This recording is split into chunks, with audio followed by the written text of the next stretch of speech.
Hello, welcome to Computer Networks online lecture series. Myself Rima Rawat from LG Institute of Engineering and Technology in the Department of Electronics and Communication. In this session, we are going to start the unit Medium Access Layer, and in this unit, today's topic is Channel Allocation Problem and Multiple Access Protocols. So let's start the session. So first of all, let us see what is channel allocation problem. So there are two types of channel allocation problem or channel allocation strategies. First one is static channel allocation and the second one is dynamic channel allocation. Now as the name suggests, in static channel allocation, the channel allocated to the particular user is fixed, whereas in dynamic channel allocation, the channel allocations are different. So let us see the first one, that is static channel allocation. So in static channel allocation scheme, a fixed portion of the frequency channel is allotted to each user. That means a particular user is assigned to a particular channel using which it can only transmit. Next is, in this allocation scheme, there is no interface between the user since each user is assigned a fixed channel. Using that channel only the user has to transmit. If the channel is not available or busy, it cannot transmit for the next data. Now next is dynamic channel allocation. So in dynamic channel allocation scheme, frequency bands are not permanently assigned to the users. Instead, channels are allotted to the users dynamically as needed from a central pool. That means from all the available channels, a particular user can use any of the channel available from the central pool of channels. That means unlike static channel allocation, the fixed channels are not used for fixed users. Instead, any channel can be used for transmission by any channel, by any user when the data has to be transmitted. The allocation is done considering a number of parameters so that transmission interface is minimized.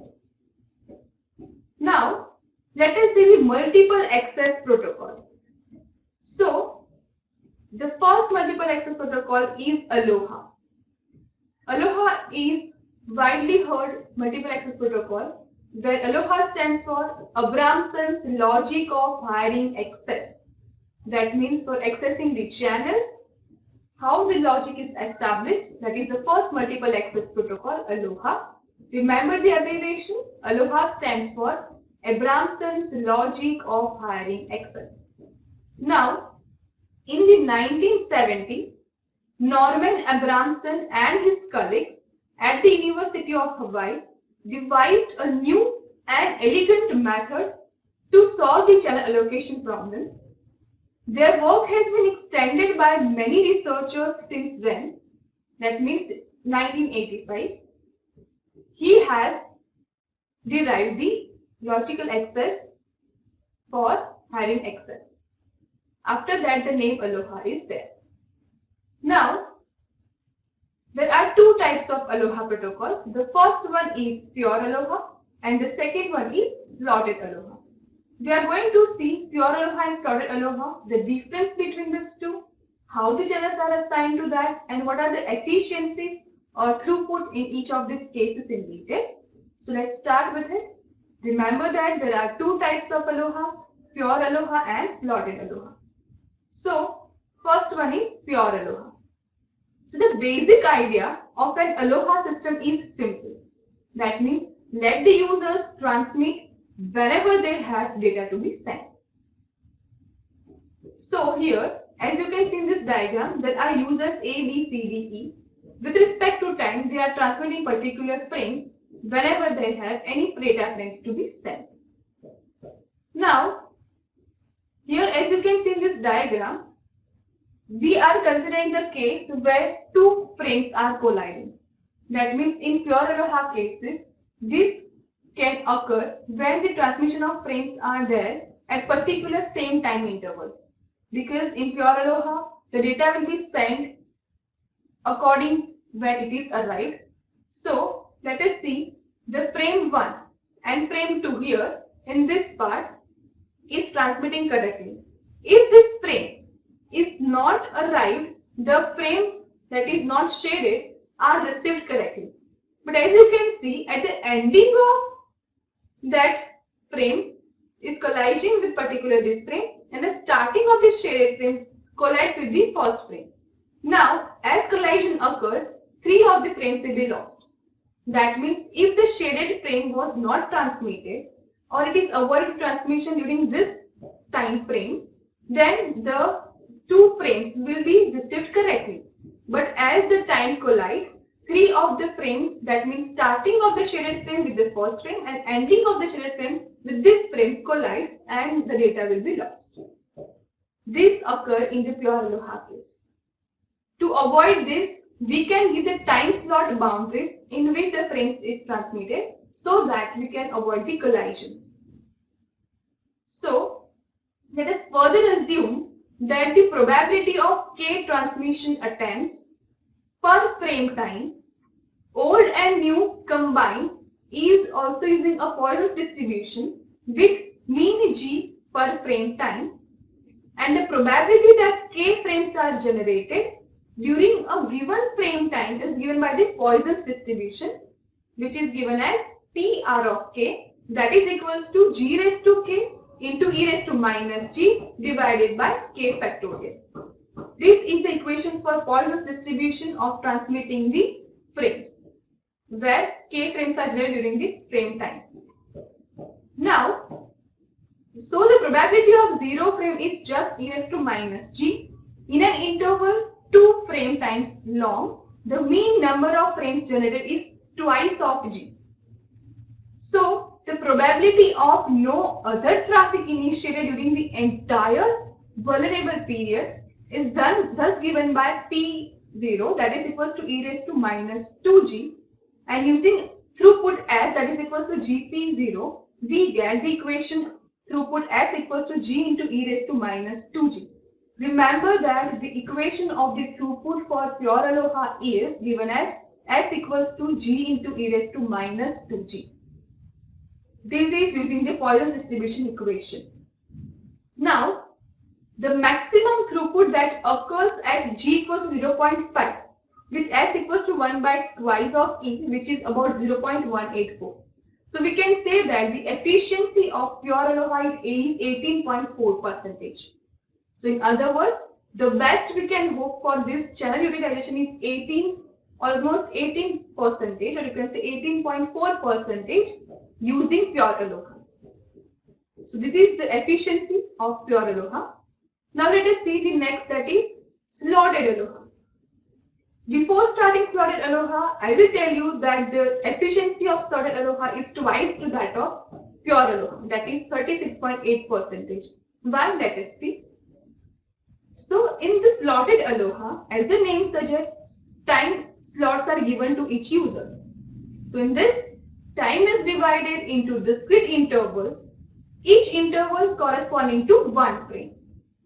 So this approach requires the users to agree on slot boundaries.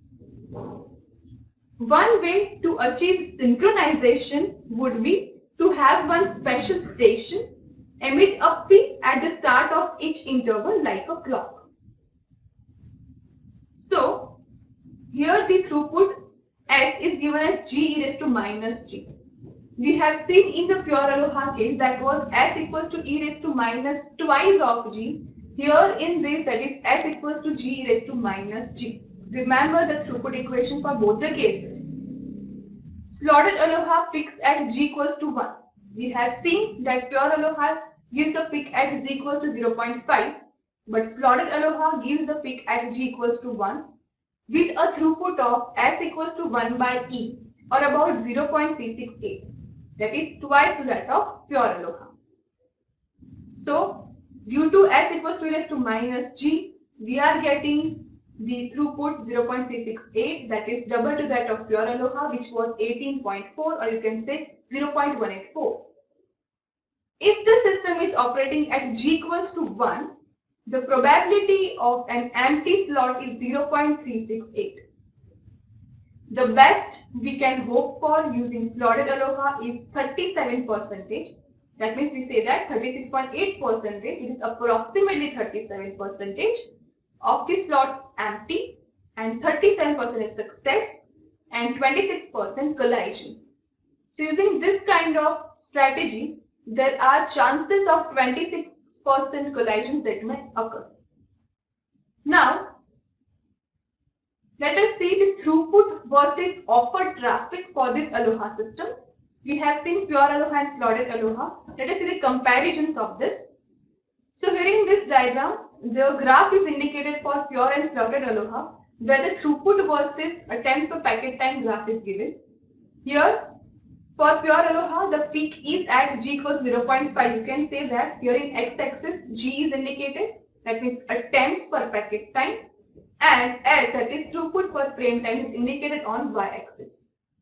So, in pure Aloha, G equals to 0.5 where peak occurs, where throughput is G raised to minus 2G. And in slotted Aloha, that is G raised to minus G, where peak occurs at G equals to 1. Right? Remember the efficiencies for pure Aloha and slotted Aloha cases. In pure Aloha, the efficiency is 18.4%, and in slotted Aloha, the efficiency is 36.8%. Alright? Let us see the comparison between pure Aloha and slotted Aloha. So, let us consider the first parameter, that is transmission parameter. So, in pure Aloha, any station can transmit the data at any time. Whereas in slotted Aloha, any station can transmit data only at the beginning of any time slot. That means at particular time slots which are allotted, the data transmission can take place in slotted Aloha. Second parameter is probability.